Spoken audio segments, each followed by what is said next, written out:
Y ahora tenemos ya con nosotros a nuestro invitado, nuestro primer invitado, el economista Juan Fernando Subirana, un experto analista, también conocido como un excelente docente y quien genera contenido permanentemente también en redes sociales. Bienvenido y gracias por aceptar nuestra invitación. ¿Cómo están? Muy buenos días, Vania, Osman, un gusto poder saludarlos y compartir con ustedes y con su audiencia. Gracias. Qué gusto que esté con nosotros en este momento, porque la calificadora Fitch le dio a Bolivia la marca CCC, que es la más baja en la escala. ¿Esto qué significa en términos simples? Tomemos que las calificadoras de riesgo hacen lo mismo que un oficial de crédito hace con cualquier persona que va a financiarse un banco. Lo evalúa. Y en base a la evaluación de la información que presenta, nos dice, bueno, usted es sujeto de crédito, no es sujeto de crédito, o es un mal sujeto de crédito por XZ antecedente. Lo que hacen estas calificadoras de riesgo es exactamente lo mismo a nivel país, y lo que han hecho, nos han dado la calificación prácticamente la peor que hay antes de empezar a incumplir nuestras obligaciones. O sea, prácticamente nos están diciendo, este es un país con la más alta probabilidad de incumplir en sus compromisos de pago. Y esta situación, esta información que llega en una coyuntura en la que se están debatiendo en la Asamblea Legislativa más créditos, ¿qué significa? Es realmente complicado porque el mensaje que dan este tipo de informes, que son totalmente objetivos, que son muy, llamémoslo de esta forma, muy orientados hacia los inversionistas internacionales. O sea, ellos no sacan un informe para que lo leamos en Bolivia, ellos sacan el informe para que sea evaluado por grandes inversores y fondos de inversión a lo largo del mundo. El mensaje es bastante duro, es bastante claro. No inviertan en Bolivia, básicamente. Entonces, hoy por hoy, estar discutiendo créditos en la Asamblea se ha convertido en un problema, me atrevo a decir, doble. ¿Por qué? Porque no sabemos, por un lado, quiénes nos van a financiar, y por otro lado, no sabemos tampoco cuáles pueden ser las condiciones a las que accedamos a esos financiamientos. Entonces, es realmente un tema preocupante, porque lo que ha hecho esta calificadora de riesgo es exponernos como un peor sujeto de crédito de lo que ya éramos hace 2 o 3 meses. Créditos más caros. Totalmente, créditos más caros, quizás con condicionantes más extremas, quizás organismos no tan formales, es lo que se habla mucho, y ocurrió mucho en Argentina, el tema de los famosos fondos buitres que los llamaban, porque claro, eran unos intereses que eran masivamente mayores al capital. Entonces quedamos expuestos lastimosamente a ese tipo de inversiones futuras. Y digo, es un problema doble, porque justamente los problemas en la Asamblea son uno de los 9 puntos que cita el informe de Fitch para darnos esa calificación. O sea que la inestabilidad política, la falta de coherencia, por ser amable, de la Asamblea Legislativa afecta esta calificación. Sí, lo expone de forma literal. Es un problema que existe en la aprobación de créditos y en la inestabilidad política del partido gobernante. O sea, lo pone con todas sus letras el informe, y es bastante contundente en ese sentido. Obviamente no es el factor principal, pero es uno de los puntos más críticos que ellos identifican para bajarnos la calificación. El ministro de Economía se apresuró y dijo que era injusto este tratamiento y que no se estaba haciendo un buen análisis, obviamente. Lastimosamente a mí me da mucha pena escuchar ese tipo de declaraciones de funcionarios, de altos funcionarios del gobierno, porque al final del día el informe es contundente y está basado en datos públicos, en datos que el propio gobierno nos ha hecho conocer a todos a través de sus distintas instancias, como el INE, el Banco Central, el propio ministerio.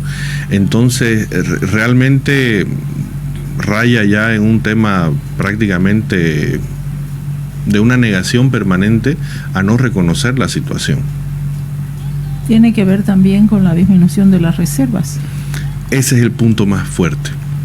Ese es el punto más fuerte, porque básicamente el informe arranca tomando como referencia el informe de reservas que hace el Banco Central al cierre de 2024, donde dice tenemos 1.980 millones, me parece, redondeamos a 2.000 millones de dólares en reserva, pero hace un análisis que me parece totalmente clave en base al propio informe del Banco Central y dice, pero de estos 2.000 millones, ¿realmente cuánto es líquido? Porque dice, pucha, la mayoría de esto es oro y por ley no pueden disponer o quedarse sin oro. Entonces realmente esos 2.000 millones son solamente equivalentes a 47 millones en liquidez. Claro, es como una persona, yo declaro mi patrimonio, puedo decir son $100,000, claro, pero $100,000 tendré 80 mi casa, 10 mi auto y tendré 10 en la cuenta. Entonces realmente mi liquidez son 10, no son 100. Por eso decía que no es un problema de insolvencia, sino de iliquidez. Exacto, hay un tema de iliquidez, pero también está acompañado de todo el aspecto del desarrollo económico que no ha sido el mejor durante el 2024, pese a las declaraciones justamente que daba el ministro decía, no, pero hemos crecido el 3.1 el 2023, hemos crecido el 2.6 hasta el segundo trimestre del 2024. Claro, el informe es contundente porque ya nos habla, dice, no, está bien, creciste 3.1 el 2023, lo cita el dato, pero cita también que a diciembre del 24 el crecimiento fue 1.5, o sea, la mitad. ¿Puede empeorar esta calificación o qué queda ya hacer si no es ir para atrás? A ver, la única forma de que empeore de forma fehaciente es que no cumplamos con alguno de los compromisos de pago que hay pendientes con los bonos que tenemos emitidos en mercados internacionales. O sea, ya lo que falta es no pagar. ¿Sí? Lo único que nos dice esta calificación es, de todas las probabilidades de no pago, te voy a colocar la más alta, te voy a poner la marquita roja encima de la lista. Pero lo que sí yo rescato es que prácticamente nos hacen un diagnóstico gratuito, nos ponen encima de la mesa un diagnóstico objetivo, real, sin ningún interés, porque aquí uno no puede decir, no, si el Fitch Rating tiene intereses de oposición o intereses pro gobierno, nada, es algo totalmente independiente y lo que hay que rescatar y tomar de ahí es el diagnóstico para justamente tomar acciones. Ojalá que se tomen. Urgentes. Sí, totalmente. Habla, por ejemplo, del déficit, cómo ha ido creciendo el déficit público y hasta más de 9 puntos respecto al PIB en lo que fue 2023 y 2024. Habla del incremento de la deuda ya de un 74 pasó a 77%. Habla de una emisión monetaria que el gobierno la niega, pero hay una emisión inorgánica durante el 2024. Entonces, hace un análisis realmente amplio, profundo, y nos da, al final de cuentas, líneas de solución. Ahora el tema es, ¿realmente quienes toman las decisiones quieren tomar las decisiones? Esa es la pregunta que nos resta ahora, creo que plantearnos a todos. Seguramente el cálculo político es el que está primando en una época preelectoral.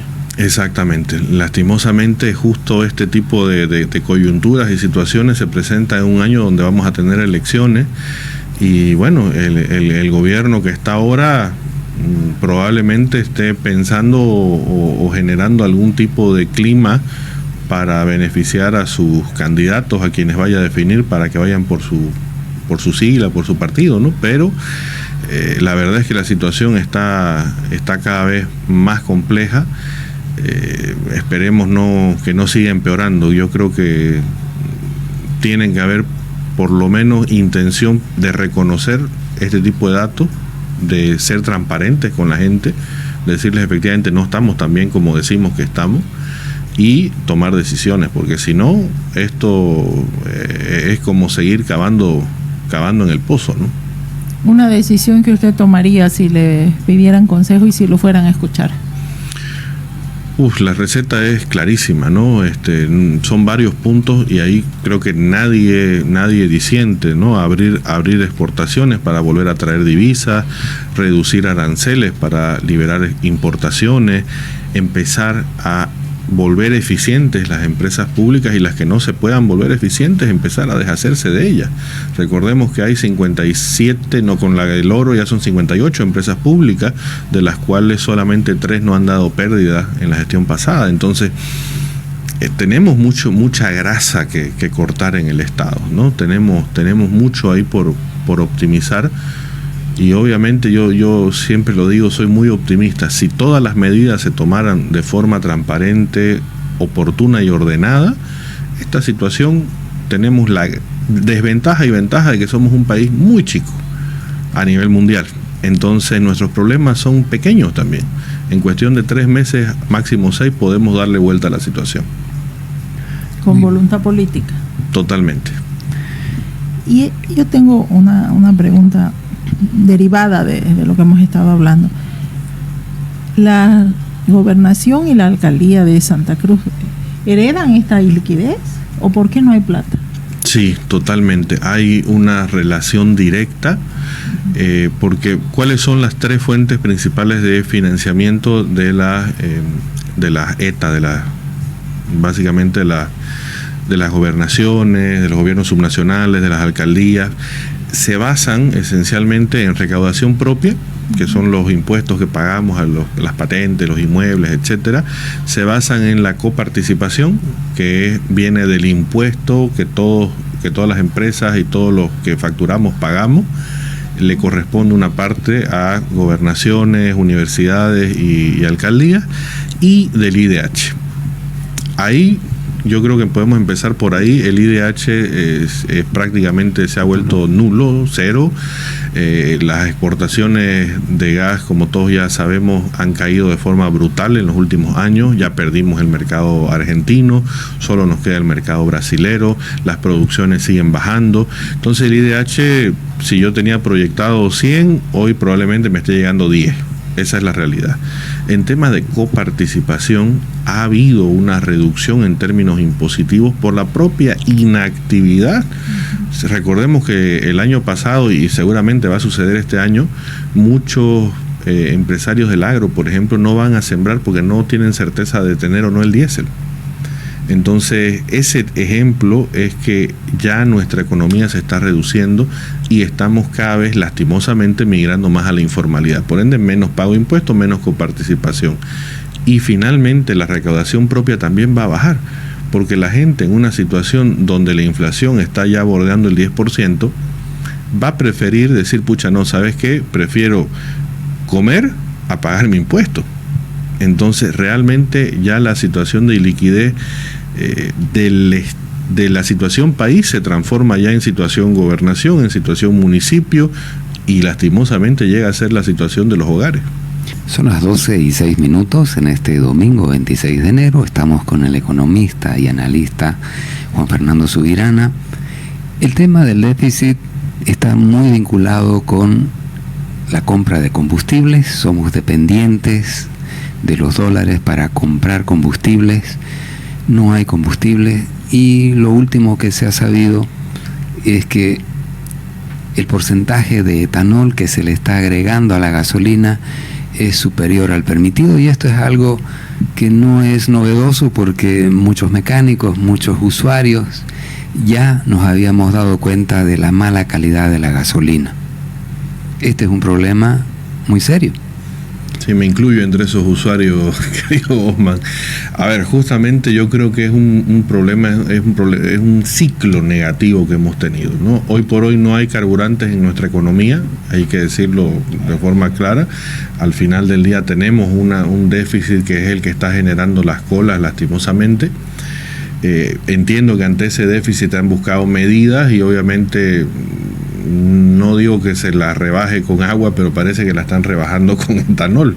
Entonces ahí hay un tema que lo podemos discutir, que ya es un plano más técnico, pero hablando en términos en materia económica, efectivamente no tenemos carburante porque no tenemos dólares, y no tenemos dólares porque no tenemos exportación de gas natural. Entonces es un círculo negativo, es un círculo vicioso, que al final del día nos está afectando a todos en el día a día, y ni qué decir a aquellas grandes industrias que son las que necesitan volúmenes importantes, ¿no? Creo que era Ya nos hablaban de la CAO, de que tenían una necesidad, me acuerdo, de 12 millones de litros de diésel, por ejemplo. Entonces son volúmenes realmente importantes, que si no podemos nosotros llenar el tanque con tranquilidad, no me imagino cómo estarán pasando calores las industrias que realmente necesitan volúmenes importantes para operar. Es complicado. Lo que me gusta del análisis que hace Juan Fernando Subirana es que dice no hay que caer en el pesimismo, ¿no? De aquí queda ir para adelante, es con voluntad política. Pero ya para ir cerrando, ¿qué le recomienda a la gente en vista del panorama que viene este año que se inicia? ¿Qué le recomienda a la gente? Quizá que tome previsiones, ya se mueva no en auto, no sé, se me ocurren tantas cosas. ¿Qué recomienda usted al ciudadano común? Yo pienso que lo primero que hay que hacer es planificar y priorizar, porque a ver, seamos muy francos, ¿qué es lo que ha sucedido el año pasado? El año pasado, como bien se mencionaba, hemos tenido un crecimiento a nivel económico como país del 1.5%, pero la inflación declarada por el propio INE llegó al 9.97%, y hay quienes aducen de que en realidad puede ser más si uno la ve por algunos productos, o si solo analizara una canasta, o incluso llegaba a ver análisis de la receta de tal plato cuesta tanto más. Y es cierto, al final del día la inflación, lastimosamente, hoy tenemos que acostumbrarnos a vivir con ella. Prácticamente va a ir mermando nuestro poder adquisitivo como hogares, como personas, y tenemos que priorizar y tenemos que planificar. En la medida de aquellos hogares que puedan generar algún tipo de ahorro, es fantástico para que lo puedan ir organizando a lo largo del año con los eventos puntuales, ¿no? Hoy por hoy escuchaba muchos colegas, amigos, el tema, por ejemplo, de la vuelta a clases, la compra de útiles, de las inscripciones. Bueno, a otros amigos escuchaba con el cupo de carnaval. Entonces, son planificaciones que tenemos que tener, no me atrevo a decir del mes, sino del año. Yo creo que vale la pena que todos hagamos un esfuerzo de sentarnos y conversar dentro del hogar cuáles son los hitos principales, los gastos principales, y obviamente tratar de hacer ese match, ese emparejamiento con el ingreso. Y obviamente ahí tratar de optimizar, tratar de priorizar, ser lo más eficientes posibles. Capaz hay gustos que ya no vamos a poder darnos, capaz que hay que cambiar un poco la actitud de consumo, pero como bien lo decía, yo al final del día soy optimista, pienso de que esta es una situación pasajera, pienso de que al final del día va a haber una solución. Si no es en este gobierno, será en el siguiente, pero va a haber una solución y esperemos que llegue pronto. La gente que tiene deudas, nos escriben en las redes, ¿le conviene pagar más pagar de golpe, porque después va a ser más caro? En realidad, si la deuda está en boliviano, vale la pena mantenerla. Esa es la realidad. Ahora, si la deuda estuviese adquirida en dólares y tuviese la obligatoriedad de pagarse en divisa, páguela ya, inmediatamente. ¿Por qué? Porque el tipo de cambio también es un reflejo de la situación, y el tipo de cambio va a tender a ir subiendo frente a que la situación se vaya complejizando a lo largo del año. Bueno, muy bien.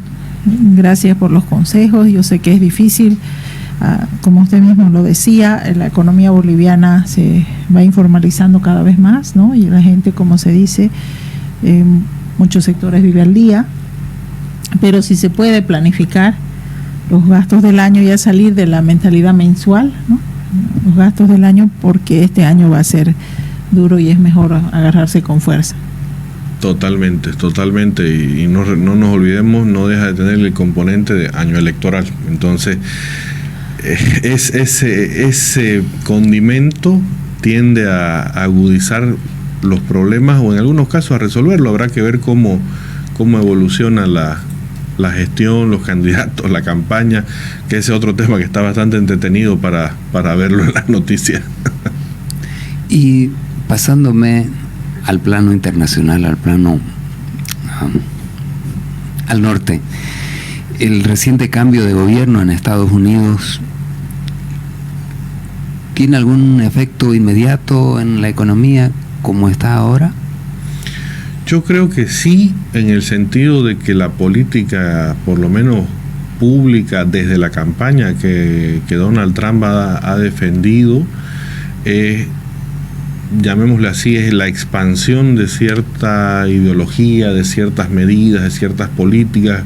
Creo que ha sido muy claro el mensaje con la invitación a algunos mandatarios afines a la ideología del presidente Trump, como es el caso de Javier Milei, Nayib Bukele, la primer ministra Meloni de Italia. O sea, todos ellos al final de cuentas tienen y defienden una agenda ideológica, económica, bastante abierta al mercado.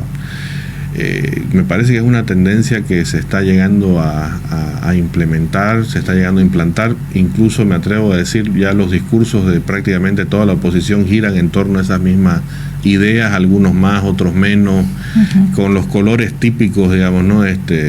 Obviamente, así como la paella se volvió majadito, todas esas ideas se están bolivianizando. Pero yo creo que hay una influencia positiva. Yo creo que se abren canales interesantes de apoyo por más de que Donald Trump diga no necesito América Latina, etcétera. Yo creo que en el plano comercial es un gobierno muy pragmático, lo fue en su primera gestión, yo creo que lo va a hacer en esta segunda gestión, y obviamente si le va bien a la región nos va a ir mejor a nosotros, ¿no? por efecto cascada, ¿no? Y va a haber comercio, yo creo, interesante con Argentina, con Brasil, que al final de cuentas son nuestros vecinos de primera mano. A la hora de la verdad, lo que se mira es la plata, no la ideología. Totalmente, ¿no? La ideología servirá para despertar pasiones, pero esas pasiones al final de cuentas no son nada sin resultados. Muy bien, entonces esperemos a ver qué pasa. Está iniciando el gobierno de Donald Trump y en el ámbito económico para mí es un misterio. En otros ámbitos ya le entiendo y en muchísimas cosas no estoy de acuerdo, pero en el ámbito económico para mí es un misterio. Ojalá por lo menos eso nos convenga. O sea que hay una mínima posibilidad o una mínima esperanza de que pueda venir alguna ayuda de ese lado también. Sí, yo creo que sí. Desde el punto de vista formal, es decir, a nivel Estado, yo creo que es una posibilidad real, pero yo lo vería también más como una oportunidad de mercado. Yo creo que al final del día va a haber una apertura interesante. Al final Bolivia no deja de estar en una posición geográficamente clave. Tenemos recursos estratégicos. Recordemos, y creo que es importante también decirlo, no quiero tampoco cerrar muy pesimista con el tema del gas de se acabó, no. El gas probablemente que hoy hay explotándose, sí, efectivamente tiene una fecha de caducidad, pero tenemos todavía territorio boliviano sin explorar, tenemos lugares donde tenemos posibilidades, no solamente hidrocarburos, tenemos el litio. Entonces, yo pienso de que internacionalmente tenemos una chance muy interesante, y que obviamente un gobierno con la ideología de Donald Trump desde el punto de vista de la visión económica creo que nos puede favorecer. Algo que no está ocurriendo, por ejemplo, con Paraguay. En Paraguay la perspectiva es muy positiva, es muy optimista en todo sentido. Se están abriendo canales, se están haciendo puentes para hacer una carretera bioceánica, ignorando o pasando por alto a Bolivia. Hay muchos empresarios que han visto en Paraguay la oportunidad para invertir. Está atrayendo mucho capital Paraguay. A ver, yo esto lo trato de asemejar de una forma bien gráfica. Imaginemos que el empresariado, que el sector privado fuera un caballo de raza. Si usted ese caballo de raza le pone condiciones, le da una pradera, le da alimento de primera, le da un entrenamiento adecuado y lo deja hacer, va a ser un animal espectacular. Pero si le pone 3 correas, lo apalea todos los días, le quita la comida y de vez en cuando va y le pega, evidentemente va a ir perdiendo forma física. Un poco eso para que se entienda la diferencia del trato del Estado frente al empresario. En el caso paraguayo, Yo siempre defiendo que su modelo es fantástico, el modelo 10-10-10. 10% de IVA, 10% de impuesto a las utilidades, que sería nuestro IUE, y 10% de impuesto a la herencia. En Bolivia es 13, 25, 30. Entonces ahí nomás ya la diferencia es marcada. Si le sumamos todo el andamiaje extra que hay de regulaciones, normas, etcétera, en el caso boliviano, muchos analistas lo han dicho, es asfixiante. Entonces, evidentemente, si tenemos un pura sangre, y créanme, la casta empresarial, la raza empresarial, yo creo que aquí, por lo menos en este lado del país, es muy agresiva, es muy pudiente en términos de generación de ideas, de ganas de crecer. Pucha, si le diéramos las condiciones, estaríamos del otro lado. O sea, Paraguay si comparamos Paraguay con Bolivia, es pequeñísimo, pero el desarrollo económico que tiene es justamente porque deja que los que saben hacer negocios los hagan. El Estado no se está metiendo a roles que no le competen. Fomenta el emprendedurismo, las empresas. Totalmente.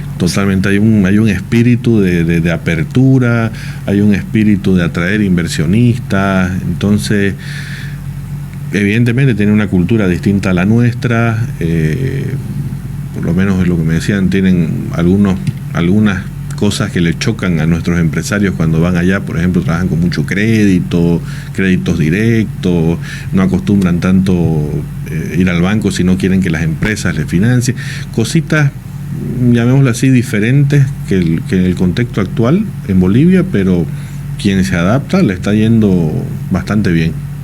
O sea que no tenemos que mirar muy lejos para ver un buen ejemplo.